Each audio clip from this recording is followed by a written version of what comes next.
Hi friends, ఎలా ఉన్నారు? ఇలా చూడండి, ములక్కాయలు తయారైపోయినాయి. మనకి నాకైతే అందలేదు, కుర్చీ వేసుకున్నాను.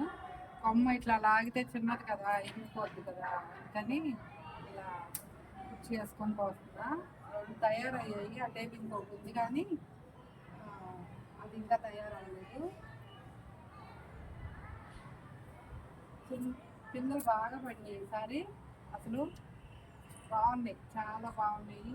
మొత్తం నిండా వచ్చేసాయి. మనం వీటికి కొంచెం మనం బలం ఇవ్వాలి. నేనైతే ఇచ్చాను. చూడండి, పెద్దలు రాలిపోయినాయి రెండు. కిచెన్ వేస్ట్ పెట్టాను నిన్నే, పెట్టి కాసిన బియ్యం కడిగిన వాటర్ పోసాను రాత్రి. ఇవన్నీ పెద్దవి అవ్వాలంటే ఇంకా మనం అలా చేసుకోవాలి. చాలా ఉన్నాయి, అన్నీ నిలబడితే ఈసారి ఫ్రెండ్స్ కొడుద్దాం. ఇప్పుడైతే ఈ రెండు మాకే సరిపోతాయి. చూడండి ఫ్రెండ్స్, మీరు కూడా ఇలా పండించుకోండి. మన ఛానల్ ఫాలో అవ్వండి, లైక్ చేయండి, షేర్ చేయండి, సబ్స్క్రైబ్ చేసుకోవడం మర్చిపోతున్నారు, చేయండి.